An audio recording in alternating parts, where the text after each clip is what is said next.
Hola, espero que estés súper bien. Antes de que comience la clase, quiero mostrarte dónde están las preguntas en cada video.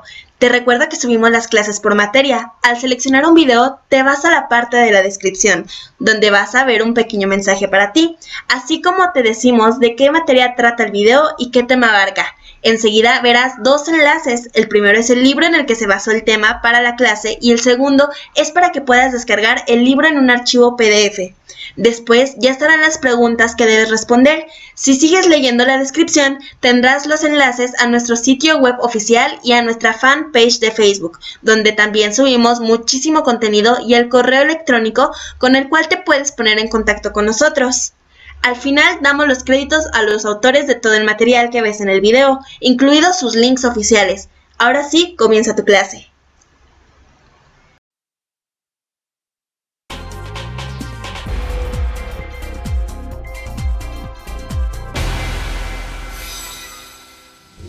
Formación cívica y ética. Primer grado. Bloque 1. 4. El derecho a la libertad y sus desafíos. El derecho a la libertad. Es que no puede ser. Es increíble que esté pasando esto hoy en día. ¿Cómo pueden prohibir ver un partido de fútbol a las seguidoras iraníes? Sí, y según la nota les prohibieron también manifestarse. Pero tienen derecho a mostrar que no están de acuerdo. Claro, y también tienen derecho a opinar y a ejercer su libertad. Pero parece que en ese país...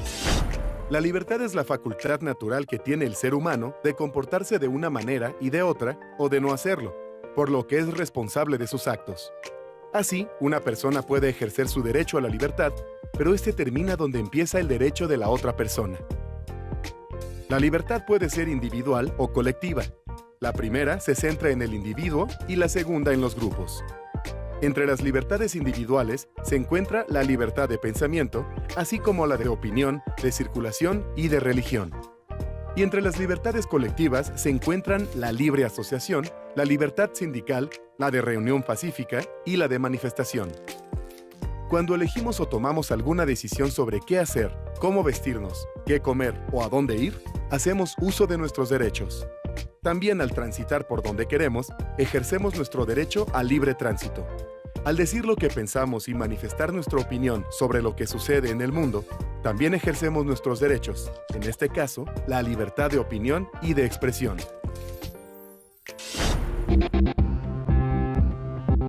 Primero hablaría con mis padres y les explicaría las razones, el por qué me gustaría practicar ese deporte. O en el caso de las artísticas, igual de por qué querría cantar, bailar o hacer cualquier tipo de esas cosas. Investigaría el motivo por qué y trataría de solucionarlo.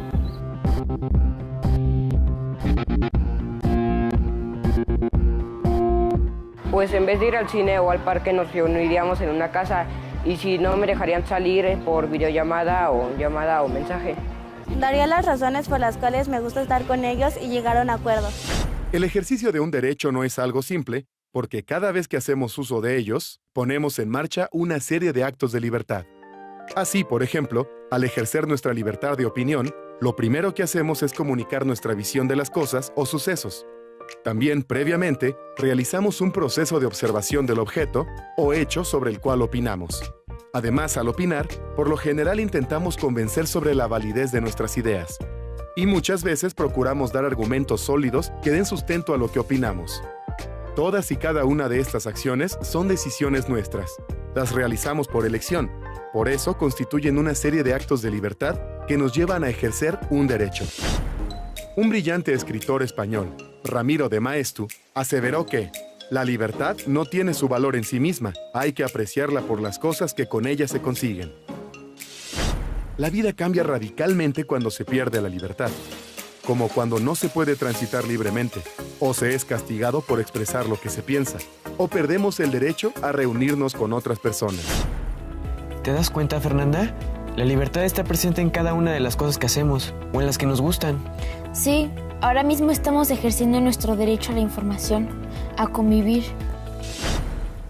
¿Y tú, cómo ejerces tu derecho a la libertad?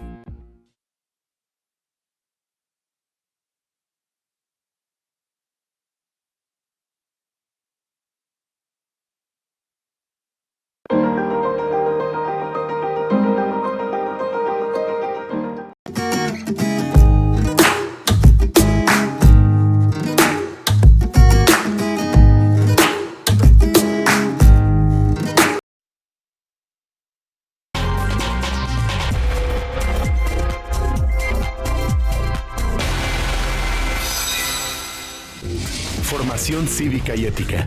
Primer grado. Bloque 2. 11. Condiciones para la libertad.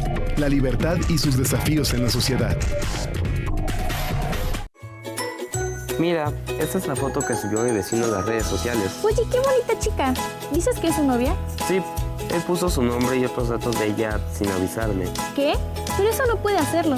Ella tiene derecho a una intimidad tanto personal como familiar y a la protección de sus datos personales. Justo eso fue lo que ella le dijo cuando fue a reclamarle. Pero él dijo que ejerció su derecho a la libertad de expresión y de acceso a la información, así tal cual. De acuerdo con la Comisión Nacional de los Derechos Humanos, niñas, niños y adolescentes tienen derecho a expresar su opinión, a decir lo que piensan y a que se tomen en cuenta sus opiniones en todos los asuntos que los afecten. También tienen derecho a buscar, recibir y difundir información e ideas de todo tipo. Como ningún derecho es absoluto, en México la Constitución considera 4 causas por las cuales la libertad de expresión se puede limitar. Estas son cuando se ataca a lo moral, por afectar a los derechos de otra persona, por provocar algún delito y cuando se perturbe el orden público. En general, no es fácil delimitar hasta dónde se prohíbe o se permite algo. Por ello, la tensión se hace presente en aquellos casos en que se enfrenta el derecho de una persona con la de otra. El ejercicio del derecho a la libertad de expresión y de acceso a la información puede llegar a afectar otros derechos de niñas, niños y adolescentes, por ejemplo, el derecho a la intimidad personal y familiar y a la protección de sus datos personales. Cuando se presentan estos casos, niñas, niños y adolescentes afectados por edad, grado de desarrollo cognitivo y madurez pueden solicitar que intervengan las Procuradurías de Protección competentes. En este proceso, la Secretaría de Gobernación señala que se podrá solicitar que se imponga la suspensión o bloqueo de cuentas de usuarios a fin de evitar la difusión de información, imágenes, sonidos o datos que puedan contravenir el interés de niñas, niños y adolescentes. En el caso que Luis expuso a Fernanda, se hace evidente la tensión que se presenta entre el derecho a la libertad de expresión y de acceso a la información contra el derecho a la intimidad personal y familiar y a la protección de los datos personales. Este es uno de los muchos casos que el ejercicio de determinadas libertades contradice algunas de las garantías individuales. Pero antes de acudir a la instancia legal, es recomendable resolver los conflictos de manera positiva. Para ello, debe analizarse su contexto, la gravedad y la trascendencia por el daño causado a un tercero. Para lograrlo, cada uno debe tener la capacidad para independizar a las personas del problema. En otras palabras, no atacar a las personas involucradas, sino enfocarse en el problema. En esta línea es importante considerar que, en toda tensión, siempre van a estar presentes 3 elementos que se deben considerar para evitar hacer del problema algo personal. El primer elemento es la percepción, que es la idea que cada parte tiene sobre la situación. Ambas personas ejercen sus derechos y por ello ven a su contraparte como un enemigo a vencer. El segundo elemento son las emociones que determinan actitudes y formas de actuar de cada involucrado. Es importante que cada parte reconozca sus emociones, interprete cuáles están manifestando y desarrolle capacidades para controlarlas de manera que intervenga de manera adecuada. El tercer y último elemento es la comunicación, que se refiere a los mensajes que enviamos y recibimos de las otras personas, no solo con las palabras, sino también con los gestos, el tono de voz, la mirada y el lenguaje corporal. Este elemento puede jugar un papel fundamental tanto en la resolución de un problema como en la generación o complicación del mismo. Bueno, pues si yo pasara por una situación similar, lo primero que haría sería manifestar mi desacuerdo, pero también le preguntaría las razones por las cuales hizo tal cosa. Y pues quién sabe, tal vez lo comprendería. Sí, dicen que hablando se entiende a la gente. Yo haría lo mismo, pero antes trataría de comprender mis emociones para entender lo que está pasando, porque... ¿Y tú? ¿A qué desafíos te has enfrentado cuando ejerces tus derechos en familia, escuela y comunidad? ¿De qué manera los has resuelto?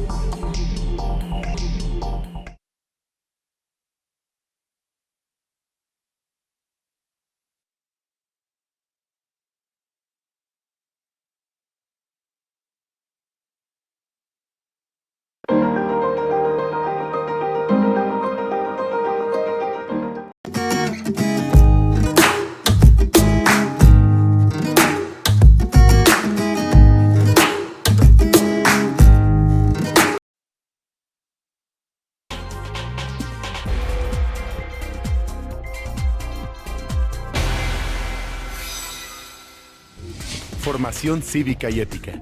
Primer grado. Bloque 1. 4. El derecho a la libertad y sus desafíos. Desafíos de la libertad en la adolescencia.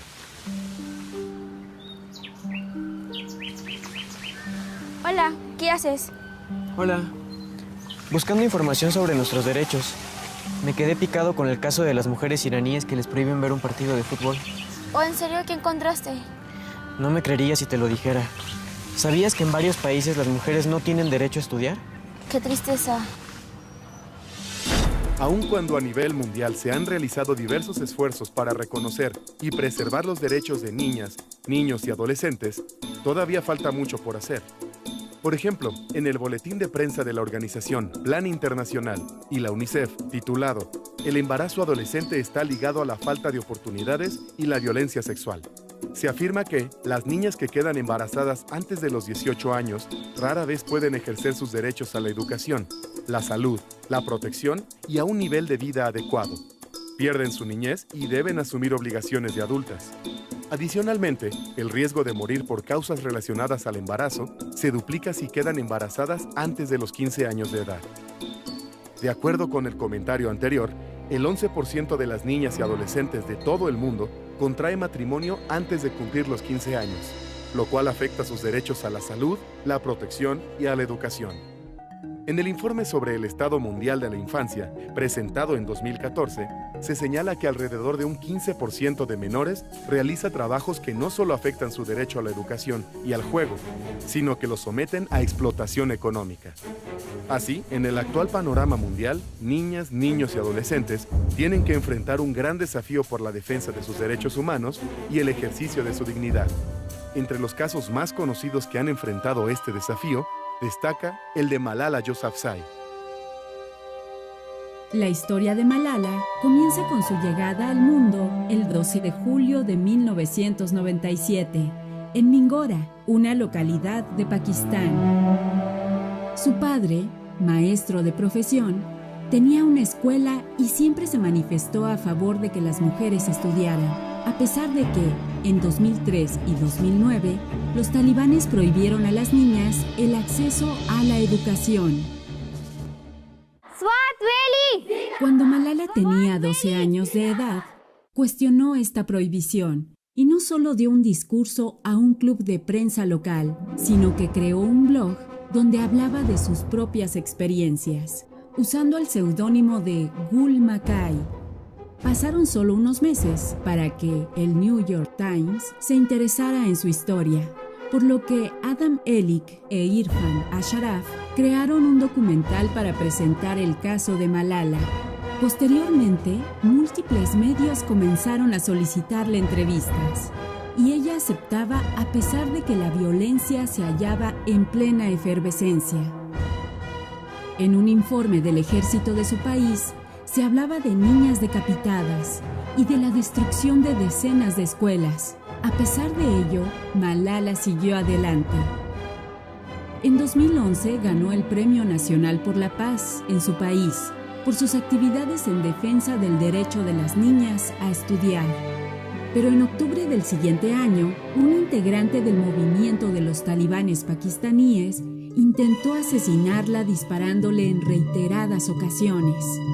Una de las balas dio en su frente y se incrustó en el hombro, pero a pesar de la gravedad de las heridas, logró salvar la vida. La lucha de Malala cobró una gran fuerza. Se hizo acreedora a una gran cantidad de premios por su labor, y en 2014 se convirtió en la persona más joven en recibir el Premio Nobel de la Paz. Debemos creer en el poder y la fuerza de nuestras palabras. Nuestras palabras pueden cambiar el mundo. ¿Tú qué harías si te prohíben tu derecho a estudiar? Pues no sé, pero no me quedaré con los brazos cruzados. Imagínate que... ¿Y tú? ¿A qué desafíos te has enfrentado para ejercer tu libertad?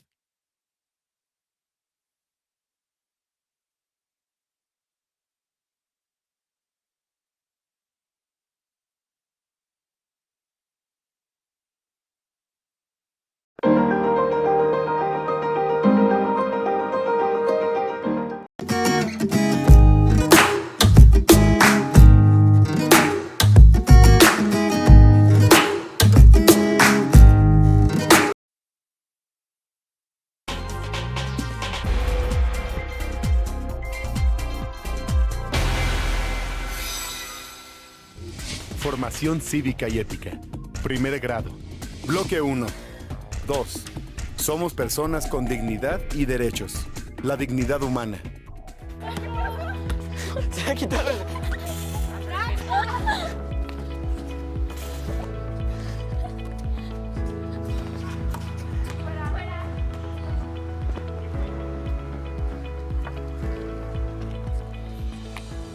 Esto es muy indignante.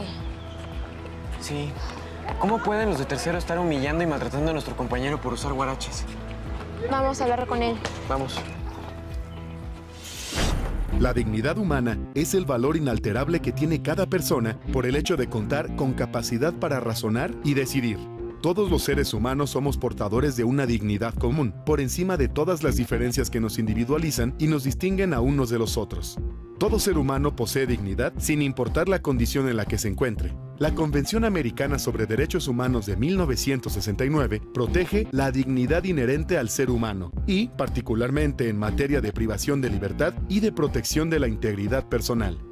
En 2009, la Carta Europea de Derechos Fundamentales dedicó su título primero a la dignidad, y a la cual vincula 4 derechos. 1. El derecho a la vida. 2. El derecho a la integridad de la persona. 3. La prohibición de la tortura y las penas o tratos inhumanos o degradantes. 4. La prohibición de la esclavitud y del trabajo forzado.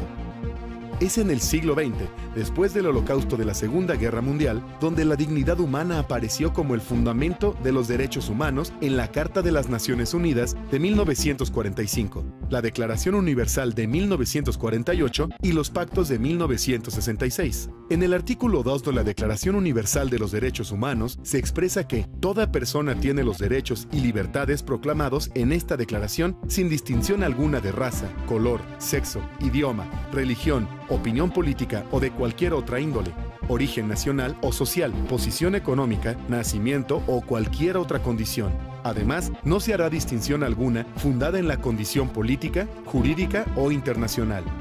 Los derechos humanos y la democracia son conceptos fundamentales, mientras que los derechos humanos son la expresión jurídica de la dignidad de las personas y su función es garantizar el respeto de esta. La democracia es el entorno en el que se desarrollan las relaciones de la comunidad en un marco de respeto a la dignidad.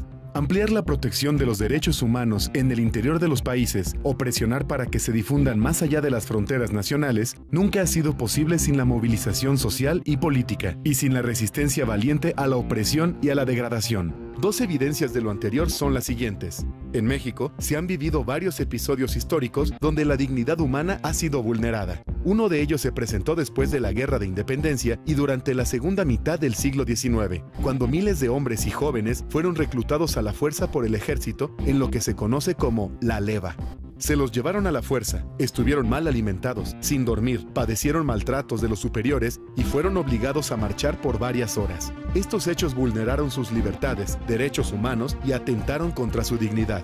Otro caso que atentó contra los derechos humanos fue el que protagonizó Rosa Parks en los años 50 del siglo pasado. Esta mujer de color estadounidense, cuando tenía 42 años, tomó un transporte colectivo el 1 de diciembre de 1955 para regresar a su casa y se sentó en un lugar desocupado, pero al no cederlo a un hombre blanco, fue detenida y obligada a pagar una multa de $14.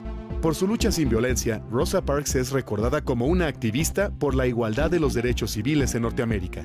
Actualmente, tanto el reclutamiento forzado de la leva en México como la segregación racial en Estados Unidos ya no existen. Hoy en día, el Estado constitucional debe garantizar a todos los ciudadanos por igual el mismo estatus. Todos los ciudadanos deben tener respeto propio y ser reconocidos por todos los demás ciudadanos como sujetos con derechos iguales y exigibles. En México, la democracia que vivimos nos permite asegurar que se respeten nuestros derechos humanos y nuestra dignidad, sin distinción ni señalamientos. Al respetar la dignidad humana, garantizamos el cumplimiento de nuestros derechos humanos.